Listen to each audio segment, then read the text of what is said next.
கணினி வெளியீட்டு சாதனங்கள் அவுட்புட் டிவைசஸ்.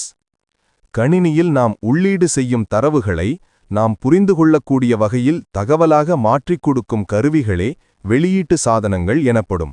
திரையகம் மானிட்டர். இது கணினியின் மிக முக்கியமான வெளியீட்டு சாதனம். இது நாம் செய்யும் வேலைகளை திரையில் காட்சிப்படுத்தும்.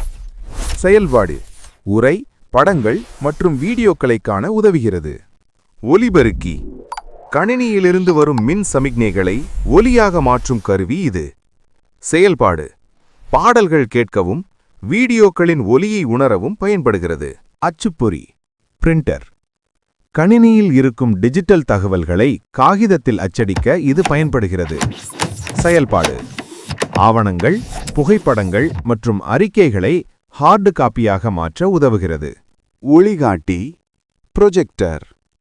கணினி திரையில் தெரிவதை ஒரு பெரிய சுவற்றிலோ அல்லது திரையிலோ பெரிதாக்கிக் காட்ட இது பயன்படுகிறது. செயல்பாடு வகுப்பறைகளில் மற்றும் அலுவலகங்களில் விளக்கப்படங்களை, பிரசன்டேஷன்களை பலருக்கு காட்ட பயன்படுகிறது. வரைகருவி. இது ஒரு வகை அச்சுப்பொறி, ஆனால் பெரிய அளவிலான உயர்தர வரைபடங்களை வரைய பயன்படுகிறது. செயல்பாடு பொறியியல் வரைபடங்கள், கட்டிட வரைபடங்கள் மற்றும் பெரிய பேனர்களை அச்சிட உதவுகிறது.